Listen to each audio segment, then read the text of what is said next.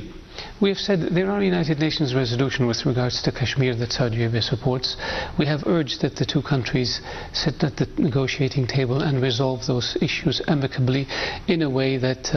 preserve the interests of the Kashmiri people as well as the interests of India and the interests of Pakistan.